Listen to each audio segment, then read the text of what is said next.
નમસ્કાર મિત્રો ભારત સરકારના સામાજિક ન્યાય અને અધિકારીતા મંત્રાલય દ્વારા પ્રધાનમંત્રી યશસ્વી યોજના ચલાવવામાં આવે છે। આ યોજના અંતર્ગત પછાત વર્ગના વિદ્યાર્થીઓને ઉચ્ચ અભ્યાસના સપના સાકાર કરવા માટે એટલે કે ઉચ્ચ અભ્યાસ કરવા માટે સરકાર દ્વારા એક સ્કોલરશિપ આપવામાં આવે છે।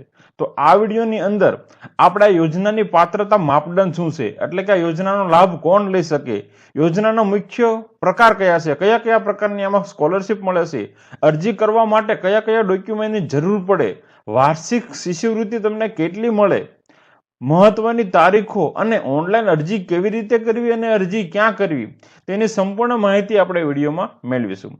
તે પહેલા મિત્રો તમને જણાવી દઉં કે જો આ વિડીયો તમે YouTube ઉપર જોઈ રહ્યા હોય તો મારી ચેનલને સબસ્ક્રાઇબ કરી લેજો અને જો આ વિડીયો તમે ફેસબુકના માધ્યમથી જોઈ રહ્યા હોય તો મારા ફેસબુક પેજને ફોલો કરી લેજો અને જો આ વિડીયો તમને ગમે તો વિડીયોને લાઈક કરવાનું ભૂલતા નહીં। તો ચાલો મિત્રો આપણે વિડીયોને શરૂ કરીએ।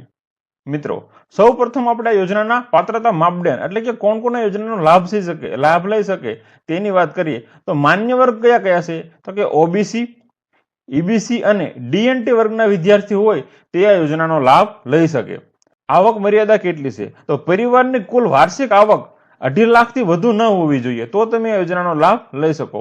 અને શૈક્ષણિક સ્થિતિની વાત કરીએ તો નિર્ધારિત પાત્રતા મુજબ માન્ય સંસ્થામાંથી તમારે અરજી કરતા હોવા જોઈએ કે એટલે કે આ યોજનાની જે પાત્રતા માપદંડ છે તેની અંતર્ગત તમારી સ્કૂલ કોલેજ આવવી જોઈએ તો તમને યોજનાનો લાભ મળી શકે। મિત્રો હવે આપણે યોજનાના જે મુખ્ય 3 પ્રકાર છે તેની વાત કરીએ તો એક છે પ્રી મેટ્રિક શિષ્યવૃત્તિ એટલે કે જે ધોરણ 9 અને 10 માં અભ્યાસ કરતા હોય તેમને પ્રી મેટ્રિક શિષ્યવૃત્તિ મળવાપાત્ર છે।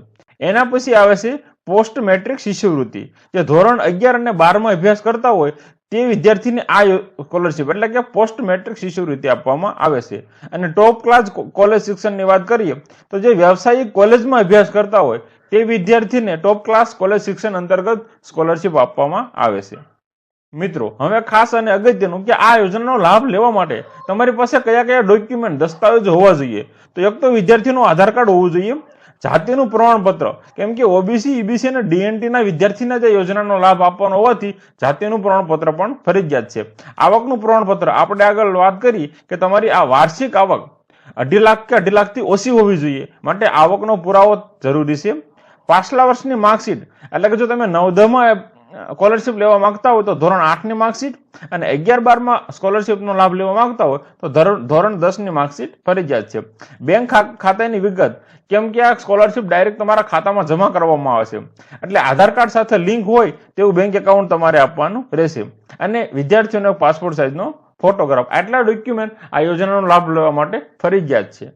મિત્રો હવે આપણે જોઈશું કે આ યોજનાની અંદર તમને વાર્ષિક કેટલી શિષ્યવૃત્તિ મળી શકે છે।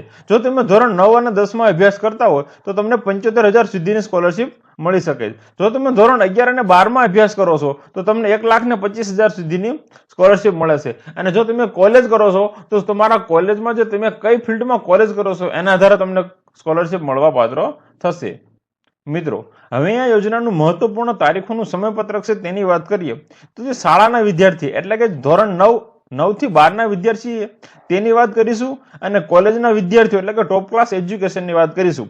તો અરજી કરવાની છેલ્લી તારીખ કઈ છે તો જે શાળાના વિદ્યાર્થીઓ માટે છે તેમની માટે અરજી કરવાની છેલ્લી તારીખ 31 ઓગસ્ટ 2026 છે, જ્યારે કોલેજના વિદ્યાર્થીઓ પણ 31 ઓક્ટોબર 2026 સુધી અરજી કરી શકે છે એટલે કે તેમને 31 ઓક્ટોબર સુધી અરજી કરવાની સમય મર્યાદા છે। ખામીયુક્ત અરજી સુધારવાની તારીખ એટલે જો તમારે અરજી કરવામાં કઈ ભૂલ થઈ હોય તો તમે તમારી અરજી જે શાળાના વિદ્યાર્થી એટલે કે 9 થી 12 ના વિદ્યાર્થી છે તે 15 સપ્ટેમ્બર 2026 સુધી અરજી સુધારી શકે છે, જ્યારે જે કોલેજના વિદ્યાર્થી છે તે 15 નવેમ્બર 2026 સુધી પોતાની અરજી સુધારી શકે છે।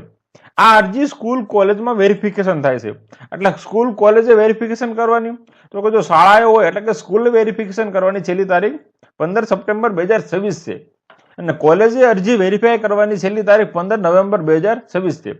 જો મિત્રો તમે શાળામાં કે કોલેજમાં અભ્યાસ કરતા હોય તો આ તારીખો તમારે ખાસ અગત્યની છે, તેની નોંધ કરી લેવી અને તમારી અરજીને ટ્રેક કરતું રહેવું કે તમારી અરજીમાં કોઈ ખામી હોય તો તે સમય પહેલા સુધરી જાય। મિત્રો હવે આપણે જોઈશું કે ગુજરાતના વિદ્યાર્થીઓએ આ યોજના માટે નીચેનામાંથી કોઈ 2 પોર્ટલ દ્વારા અરજી કરી શકે છે। એટલે કે જો તમારે આ અરજી કરવી છે તો તમે ડિજિટલ ગુજરાત પોર્ટલ અથવા નેશનલ સ્કોલરશિપ પોર્ટલ NSP બંને મારફતે કોઈ પણ પોર્ટલ ઉપર તમારી અરજી કરી શકો છો। અને જો તમે સીધા એનએસપી પોર્ટલ ઉપર અરજી કરવા માંગતા હોય ને એની તમારે લિંક જોઈતી હોય તો જે આપણે બારકોડ આપેલો છે આ બારકોડને તમારા મોબાઈલમાં સ્કેન કરશો એટલે તરત તમને આ એનએસપીની એટલે કે નેશનલ સ્કોલરશિપ પોર્ટલની લિંક મળી જશે, તમારા વેબ બ્રાઉઝરમાં ખુલી જશે. જો મિત્રો વિડીયો તમને ગમ્યો હોય તો વિડીયોને લાઇક કરજો અને જો આ યોજના લગતી કોઈ તમને મૂંઝવણ હોય તો મને કોમેન્ટ કરજો, હું ચોક્કસ તેનો જવાબ આપવાનો તમને પ્રયત્ન કરીશ. ધન્યવાદ.